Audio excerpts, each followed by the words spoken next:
November 30. இன்றைய புனிதர் புனித பிளவேந்திரர். இவர் புனித ராயப்பரின் சகோதரர்.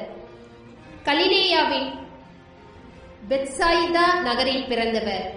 மீன் பிடித்து வந்தார். புனித ஸ்நாபக அருளப்பரின் சீடராய் இருந்தார். பின்னர் இயேசுவோடு சேர்ந்தார். இயேசு ஞானஸ்தானம் பெற்ற மறுநாள் அந்த பக்கமாய் செல்வதை கண்ட ஸ்நாபக அருளப்பர் அவரை சுட்டிக்காட்டி, இதோ சர்வேஸ்வரனுடைய செம்மறி என்றார். உடனே பிளவேந்திரரும் இன்னொரு சீடரும் அவரை பின்தொடர்ந்தார்கள். இயேசுவின் அழைப்புக்கு இணங்கி ஓர் இரவும் பகலும் அவருடன் இருவரும் தங்கினர். தனக்கு கிடைத்த பாக்கியம் தன் அண்ணனுக்கும் கிடைக்கும்படி அவரை இரட்சகரிடம் பிளவேந்திரர் அழைத்து வந்தார். கானாவூர் கல்யாண விருந்துக்கு இருவரும் போயிருந்தனர். இயேசு அப்பங்களை பழுகச் செய்த சமயத்தில் ஒரு சிறுவனிடம் 5 அப்பங்களும் 2 மீன்களும் இருக்கின்றனவென்று இயேசுவிடம் சொன்னவர் இவரே. கிரேக்கர் இயேசுவை பார்க்க விரும்பினர். இவரே அவர்களை அறிமுகப்படுத்தி வைத்தார்.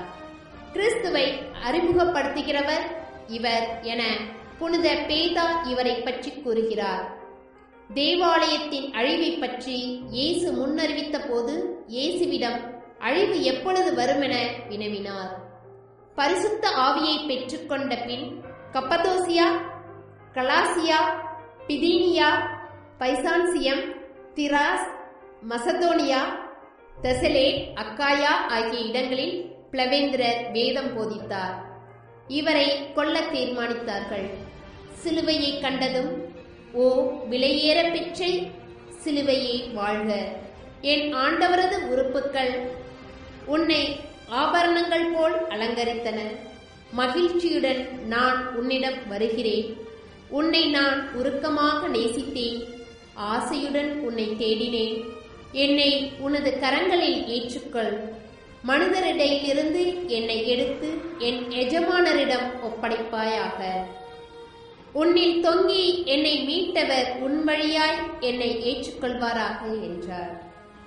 புனித ரெகுலஸ் என்பவர் இவரது புனித பண்டங்களை 761 ஆண்டில் ஹெக்ஸாம் என்னுமிடத்திலிருந்து ஸ்காட்லாந்துக்கு கொண்டு வந்தார்.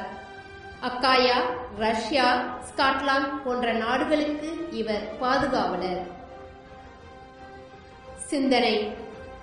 இவர் இயேசுவின் அழைப்புக்கு செவி கொடுத்து ஓர் இரவும் பகலும் இயேசுவுடன் தங்கியவர். தமக்கு கிடைத்த பாக்கியம் தன் அண்ணனுக்கும் கிடைக்கும்படி அவரை இயேசுவிடம் அழைத்து வந்தார். நாம் கிறிஸ்தவர்கள்.